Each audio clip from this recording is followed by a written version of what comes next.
আগামীকাল জাতীয় সংসদ নির্বাচন ও গণভোট। এই সংসদ নির্বাচন ও গণভোট নিয়ে গতকাল জাতির উদ্দেশ্যে ভাষণ দিয়েছেন প্রধান উপদেষ্টা। এ দুটি খবর সব পত্রিকায় আজকে প্রাধান্য পেয়েছে। প্রথম আলোর প্রধান শিরোনাম, আগামীকাল ত্রয়োদশ জাতীয় সংসদ নির্বাচন ও গণভোট। সংসদ নির্বাচন ও গণভোটের অপেক্ষায় দেশ। প্রধান এই প্রতিবেদনটিতে বলা হয়েছে, নির্বাচন সুষ্ঠু ও সহিংসতা মুক্ত করতে ব্যাপক নিরাপত্তা ব্যবস্থা নেওয়া হয়েছে, নিশ্চিত করা হয়েছে প্রযুক্তিগত নজরদারি। দ্বিতীয় প্রধান শিরোনাম, জাতির উদ্দেশ্যে প্রধান উপদেষ্টা, উৎসব মুখর পরিবেশে দ্বিধাহীন চিত্তে ভোট দিন। এর পাশাপাশি প্রকাশিত আরেকটি খবরের শিরোনাম, প্রায় সব ভোট কেন্দ্রে সিসি ক্যামেরা, প্রস্তুত আইন শৃঙ্খলা বাহিনী। প্রচার পর্যালোচনা নিয়ে পত্রিকাটিতে প্রকাশিত আরও দুটি খবর। প্রচারে নতুনত্বের সঙ্গে ফ্যামিলি ম্যান কৌশল তারেক রহমানের ১৯ দিনে ৬৪ জনসভা। দলকে নতুনভাবে আলোচনার কেন্দ্রে আনার চেষ্টা শফিকুরের, ১৯ দিনে ৬২ জনসভা।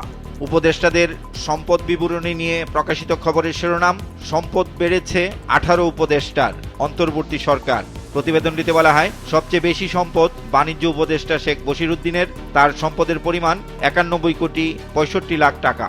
প্রধান উপদেষ্টার সম্পদ ১৫ কোটি ৬২ লাখ টাকার, এক বছরে বেড়েছে ১ কোটি ৬১ লাখ টাকা। দুর্নীতি নিয়ে প্রকাশিত খবর, দুর্নীতির ধারণা সূচকে বাংলাদেশের এক ধাপ অবনমন। ভোটে অস্ত্রের অবৈধ ব্যবহার নিয়ে শঙ্কা রয়েছে। এ প্রসঙ্গে শেষ পৃষ্ঠায় প্রকাশিত খবর, ২০,০০০ বৈধ অস্ত্র জমা পড়েনি, জাতীয় নির্বাচন ও গণভোট। খবরটিতে বলা হয়, জমা না পড়ায় বৈধ অস্ত্রগুলো অবৈধ গণ্য করা হচ্ছে, মালিকদের বিরুদ্ধে মামলা আর গ্রেপ্তারে চলছে অভিযান। মাধ্যমিক পর্যায়ের শিক্ষা নিয়ে প্রকাশিত খবর, মাধ্যমিক শিক্ষায় বড় ধরনের পরিবর্তনের সুপারিশ, পরামর্শক কমিটির প্রতিবেদন। খবরটিতে বলা হয়, দ্বাদশ পর্যন্ত সর্বজনীন শিক্ষা সহ ১২০ সুপারিশ, আগামী সরকার সুপারিশ বাস্তবায়নে উদ্যোগ নেবে, আশা কমিটির। সমকালের প্রধান শিরোনাম, ত্রয়োদশ জাতীয় সংসদ নির্বাচন ২০২৬, বদলে যাওয়া পরিবেশে ভোট উৎসবের আশা। খবরটিতে বলা হয়, নির্বাচনে অংশ নিচ্ছে ৫০টি রাজনৈতিক দল, ভোট নেওয়া হবে ২৯৯ আসনে, প্রার্থী ২০২৮ জন। আর এবারই প্রথম একসঙ্গে গণভোট। প্রধান এই শিরোনামটির পাশাপাশি প্রকাশিত নির্বাচন নিয়ে আরও দুটি খবর। দিনভর প্রার্থীদের নির্দেশনা, পরামর্শ তারেক রহমানের। জামাত জোটের বৈঠক, জনগণ সুষ্ঠু বললে ফল মানবে। দ্বিতীয় প্রধান শিরোনাম, যুক্তরাষ্ট্রের সঙ্গে বাণিজ্য চুক্তি, রপ্তানির ক্ষতি এড়াতে নানা শর্তের বেড়াজালে দেশ। খবরটিতে বলা হয়, যুক্তরাষ্ট্রের বাজারে পাল্টা শুল্ক কমে ১৯%, তবে মোট শুল্ক হার দাঁড়াবে ৩৪%। বিভিন্ন স্থানে নির্বাচনী সংঘর্ষ নিয়ে শেষ পৃষ্ঠায় প্রকাশিত খবরের শিরোনাম, বগুড়ায় হামলায় বিএনপি নেতা আহত, খবরে মায়ের মৃত্যু। প্রতিবেদনটিতে আরও বলা হয়, নেত্রকোনায় একাধিক ভোট কেন্দ্রের বুথে আগুন, পঞ্চগড়ে সার্জিস নৌসাদ সমর্থকদের মারামারি, ঝিনাইদহে ধানের শীষ সমর্থককে কুপিয়ে জখম। যুগান্তরের প্রধান শিরোনাম, রাত পোহালেই সংসদ ও গণভোট, সেই মাহেন্দ্রক্ষণ কাল। প্রতিবেদনটিতে বলা হয়, ভোট গ্রহণে সহিংসতার শঙ্কা, নেওয়া হয়েছে কঠোর নিরাপত্তা। অতীতের যে কোনো সময়ের চেয়ে আইন শৃঙ্খলা পরিস্থিতি ভালো, সবার সহযোগিতা প্রত্যাশা করেছে ইসি।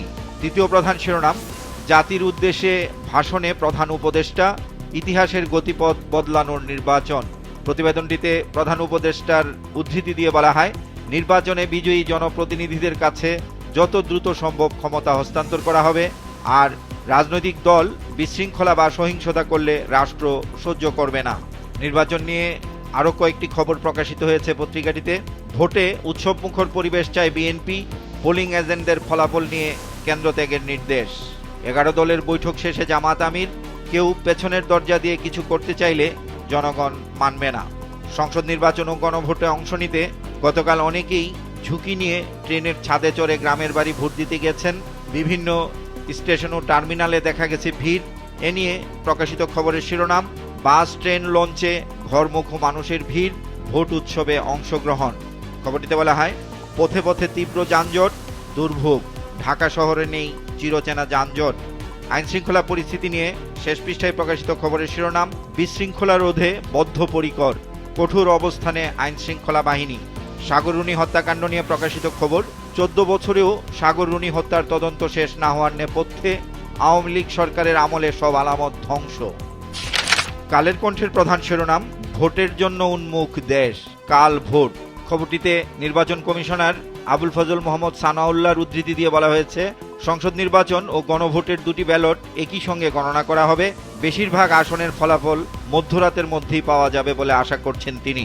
গণভোট নিয়ে প্রকাশিত খবরের শিরোনাম, গণভোট নিয়ে অন্ধকারে বেশিরভাগ ভোটার। খবরটিতে বলা হয়, বিএনপি হাঁয়ের পক্ষে থাকলেও তৃণমূলে দ্বিধা সংশয়।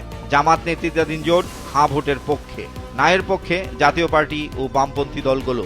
মন্ত্রীদের গাড়ি কেনা নিয়ে শেষ পৃষ্ঠায় প্রকাশিত খবরের শিরোনাম, নতুন মন্ত্রীদের 60 গাড়ি প্রস্তুত। খবরটিতে বলা হয়, ফল প্রকাশের পর দ্রুততম সময়ে মন্ত্রিসভা গঠনের লক্ষ্যে এই আগাম লজিস্টিক প্রস্তুতি নেওয়া হয়েছে।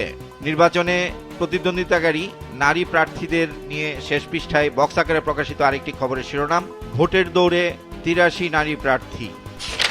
আমার দেশ পত্রিকার প্রধান শিরোনাম, গণতন্ত্রে উত্তরণের পথে দেশ, ত্রয়োদশ জাতীয় সংসদ নির্বাচন ও গণভোট কাল।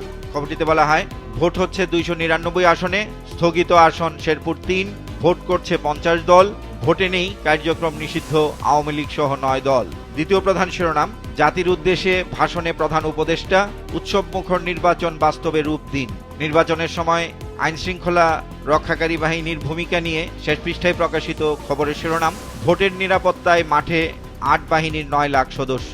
খবরটিতে বলা হয়, নাশকতার ছক রুখতে থাকছে প্রযুক্তি নির্ভর আধুনিক প্রহরা, আর নজরদারিতে থাকবে 25,500 বডি ক্যামেরা, থাকছে ড্রোন ও ডগ স্কোয়াড। দেশ রূপান্তরের প্রধান শিরোনাম, নতুন বাংলাদেশের মঞ্চ প্রস্তুত, রাত পোহালেই ভোট। প্রধান এই শিরোনামের আওতায় প্রকাশিত আরও 3টি খবরের শিরোনাম, সুষ্ঠু ভোটের সর্বাত্মক উদ্যোগ ইসির, বৈধ অবৈধ অস্ত্র সন্ত্রাসী শেষ মুহূর্তে ও দুশ্চিন্তা, আন্তর্জাতিক বিশ্ব তাকিয়ে বাংলাদেশের দিকে। যুক্তরাষ্ট্র বাংলাদেশ চুক্তি নিয়ে শেষ পৃষ্ঠায় প্রকাশিত খবরের শিরোনাম, শর্ত মানলে পোশাকে শূন্য শুল্ক। খবরটিতে বলা হয়, যুক্তরাষ্ট্র থেকে $18.5 বিলিয়ন জ্বালানি, গম, তুলা, ভুট্টা সহ কৃষিপণ্য কেনার প্রতিশ্রুতি দেওয়া হয়েছে, আর 2500 পণ্যে পাল্টা শুল্ক থাকবে না। পরবর্তী সরকার চাইলে চুক্তি থেকে বেরিয়ে যেতে পারবে। কালবেলার প্রধান শিরোনাম, ত্রয়োদশ জাতীয় সংসদ নির্বাচন, 200-র বেশি আসনে জয়ের প্রত্যাশায় বিএনপি। খবরটিতে বলা হয়, বিশ্লেষকরা বলছেন, সংখ্যাগরিষ্ঠ আসনে বিজয়ের দ্বার প্রান্তে ধানের শীষ। আসন ভিত্তিক প্রার্থী যাচাই ও জনমত জরিপে 220 থেকে 230 আসনে এককভাবে অত্যন্ত শক্তিশালী অবস্থানে রয়েছে বিএনপি। দ্বিতীয় প্রধান শিরোনাম, সারা দেশে মহা উৎসবের প্রস্তুতি, রাত পোহালেই ভোট। খবরটিতে বলা হয়, মোট ভোটার 12,77,11,899 জন। শেষ পৃষ্ঠায় ভোটের সময় আইন শৃঙ্খলা রক্ষায় আইজিপির বক্তব্যের উদ্ধৃতি দিয়ে প্রকাশিত খবর, সংবাদ সম্মেলনে আইজিপি, শান্তিপূর্ণ ভোট গ্রহণ নিশ্চিতে 3 স্তরের নিরাপত্তা পুলিশের। জুলাই জাতীয় সনদ ঘিরে জরিপের ফলাফল নিয়ে প্রকাশিত খবরের শিরোনাম, 77% মানুষ জানেন না জুলাই সনদে কি আছে। খবরটিতে বলা হয়, institute of informatics and development ও ইউথ ফর পলিসির চালানো প্রাক নির্বাচনী জনধারণা জরিপের ফলাফলে এ তথ্য উঠে এসেছে।